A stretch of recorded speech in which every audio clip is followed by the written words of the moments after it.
Committee on Trustees, or the Board of Trustees, and I would like to call the meeting to order. And we have minutes from the last meeting.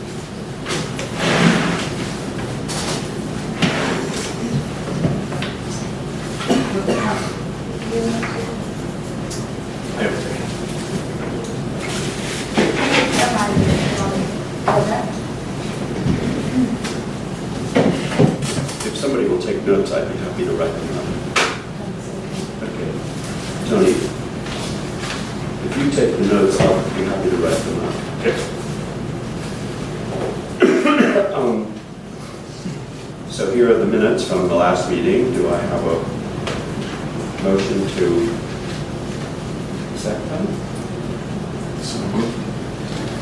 Second. I'll second. All in favor? Aye. We accept these minutes. And I understand that the order of business tonight is to welcome James Caniston and to talk a little bit with him about his work and our work and where they might probably mesh. I don't have a format to do that. Tony, do you want to start us off, or Joe? I have a little introduction that I think nobody knows about here. Okay.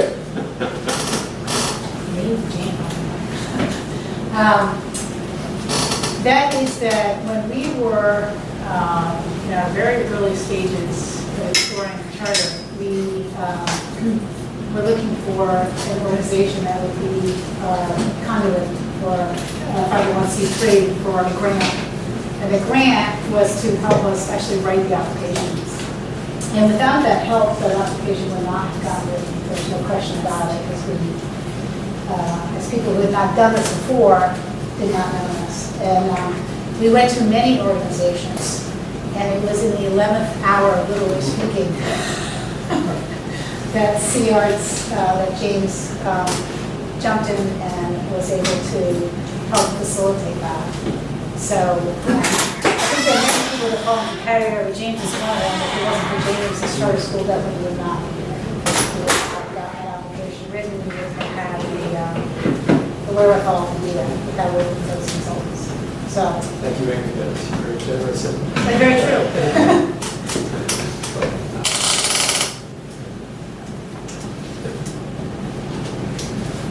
Well, just you.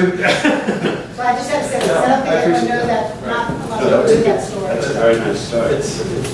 I mean, just as a brief introduction for everyone else, because most people get embarrassed about saying these things. And James said that his CV would make boring reading, but exactly the opposite. He's a graduate of Bowdoin College, where he was an English classics dual major, then went on to Suffolk University Law School, specializing in banking and corporate law, and has had just an amazing career. Very interesting reading, in fact. Both in terms of functioning as the CFO of a corporation to help it into recovery, and very successfully did that.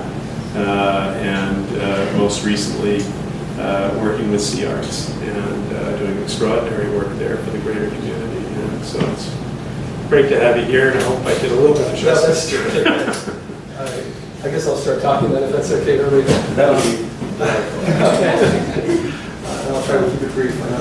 How long do you usually take in your meetings? An hour? I'm sure you've got lots of stuff to talk about, but I'll just, as Amy was saying, I'm actually very much interested in the development of the charter school. Peter Van Ness was a board member at CACS at the time. And he came and told us about what had happened with some other nonprofits in terms of how the superintendent very actively responded to persuade people not to sign up as fiscal sponsor for the CACS. And Peter is a very visionary guy. He definitely has the best for the community in mind, and the board definitely got along with us. I will also say that once some of the backlash happened, because the the school department very strongly came out against it almost right away. I mean, in the first meeting I had with Chris Farmer, it was really clear that his mind was already made up that he was going to spend every ounce of energy to stop the school from starting. And there was just no other conclusion you would have reached if you had been sitting in the meeting with the executive director at the time. So the board then, after a few weeks of very tough press, and actually, unfortunately, one of our, at the time, our biggest funder was the Commonwealth of Massachusetts, the MCC, and they had all their own issues and agendas as well, and they were so, well, where do you stand on this? We need to know because we've got political alliances and all these things, and it suddenly became an issue that went all the way from small nonprofit investor, right up to the mass cultural events. Big supporter of the arts. So the board decided to take a stand whereby David to say, okay, well, we can support the grant process. Bruce Gaynor was writing on enact that, but after that, we cannot, sort of go any further forward. So that was the board's decision. About 2 years later, when Peter wanted to get the letters of support together, he called me up today, would you write a letter? And I said, sure, of course I would. And not being mindful, not realizing that I had written, I said, I look forward to the charter school being a partner with the other non-cultural and educational nonprofits. I got a ton of backlash. And they said, well, this was the procedure, James, and you need to stick to it, and that's what the board decided. So I had to withdraw the letter, which I know looked very badly to the school at the time. And I do think that it was strictly my fault. The board didn't support the school, not supported it. The board went after one level and stopped right there. And I made the mistake of taking extra steps. So anyway, that's a little history on that for those that remember. Not my finest moment by any means, but through Joe and some others and Peter, I've been able to keep in touch with people, and a chance to meet Tony 2 weekends ago. And I do have very strong feelings about the value of the school here and what's going on in the arts and culture area. This is one of the most vibrant areas that you can possibly operate in Gloucester, because art and cultural asset is such a strong but underutilized part of the community. It is evident to almost everyone that the success of a strong arts education is already feasible here. You've got David Brooks, who started Art Haven really on a shoestring, and then now is making plans to start an arts college in the area. And this is going to be a very good thing. David's got a great track record. He's someone else who should be brought in. In some of my conversations with Tony and Joe, I've always felt that one thing the charter school needs here is to just get a little more outreach to the arts community, where I think you'll find some very, very willing people to help.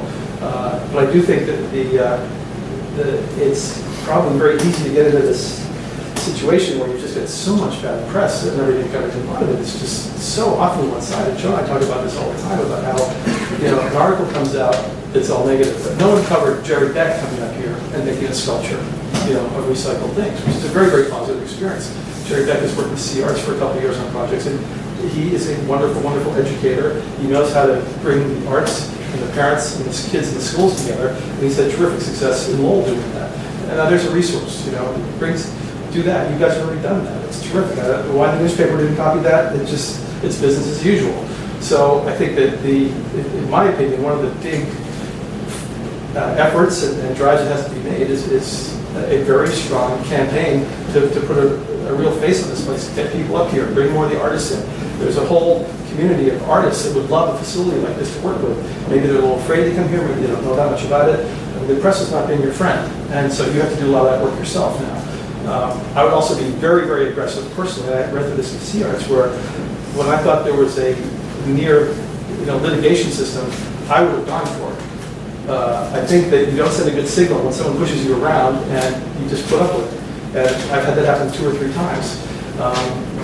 Not that I want to speak in front of a microphone about this, but we did a huge celebration at Gloucester 3 years ago where we put considerable time and effort into the opening of Cruiseport. The person who was the general manager at the time promised us that he would split us the profits of it and make a donation. He did not do that. $60,000 of receipts were made. It was a very successful event. He claimed it was a loss, and we got paid nothing. As a result, and I wrote the budget that year, that threw our budget off dramatically. which then caused more things to happen. It caused us not to be able to pay Sarah Young the next year. It caused her to leave after that, and all sorts of bad will have occurred. I mean, it's just, if you let these things happen, they will get out of control and really come back and hurt. So I think it's very important when you see a situation where you need to be very aggressive about defending yourself, vindicating, exonerating, whatever the word is, you really have to do it. And I watch my board time and again say, no, we don't want to cause a problem in the community. And I can tell you, having had the benefit of working with that same board for 3 years now, every time we've done that, it's been a mistake. So that's my feeling, and I know that not everyone feels that same way, but that's how I feel. And you just should not allow yourself to be wrong and not without a response.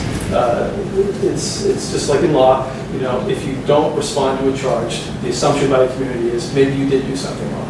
You really have to come up and put up a stronger face. And also, frankly, people enjoy the kind of constitution that they see in other people who will stand up and fight, no matter how good or bad the odds are. I think that's an important part of creating a greater bond with the community. There are a lot of scrappy people in Gloucester who would probably love to see more of a fight out of this. And it would, to me, I regret every time we didn't really throw ourselves into a conflict with more resources and more conviction. And I would just, that would be my take on things. On the positive side, I do think there's a lot of ways where with all the interest in school and children education going on, that a lot of the artists can be brought in. Many of them are educators themselves. All the nonprofits should have more relationship with the school, in my opinion. One of the things I've been able to do with CRs in the last 3 years is get us back on track to our original mission, which is to bring collaboration together. And that's a key word here, because there are so many ways you can collaborate with the rest of the community, and the nonprofit world is a great area where people want to make impact, they want to try new things. That you will find a much less of this sort of ingrained, can't move, can't take a risk feeling among the nonprofits than you will among the establishment here. And I think there's a lot you can do with that group, and I would be, not doing my job at CRs if I didn't somehow help to bring more of the nonprofits closer to the school here, because especially where the focus is arts, when you bring in the kids and the parents, the whole community tends to follow. And you look at what Jerry Beck did in Lowell, and you'll see that in spades.